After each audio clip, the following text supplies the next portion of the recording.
because it kind of creeped me out. It's hit or miss. I'm very pro online dating. I think it can be really good, but I also think it can be really bad. Yeah.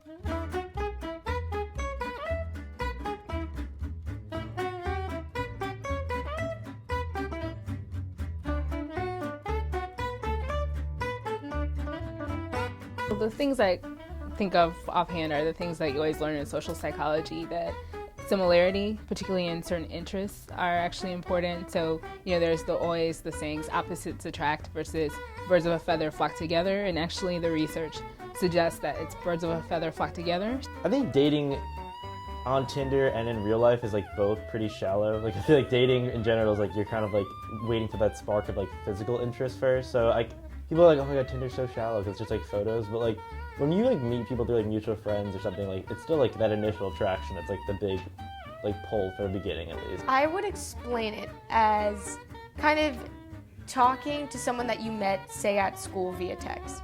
Just regular, normal conversation about your day, about what you do, where you go to school. I think if it's just a normal conversation and there's good feedback and it's both ways, then that's definitely something to maybe continue the conversation the next day.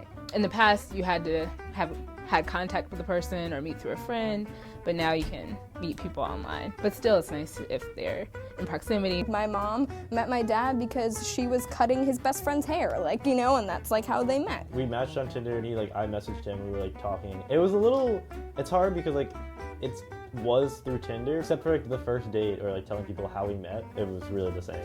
Just as if anyone that met someone through a mutual friend would do. And so really the big impact that online dating has had is with access, so that you have a huge number of potential partners compared to what you had in the past.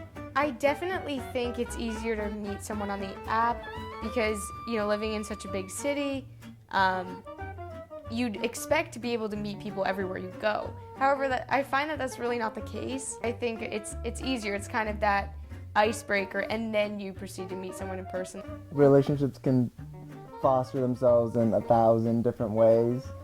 So, opening up new avenues, I think, can definitely not be seen as something that's going to hurt. They can use online dating often to find more options. What the studies seem to suggest is that it's better to keep that time short communicating online.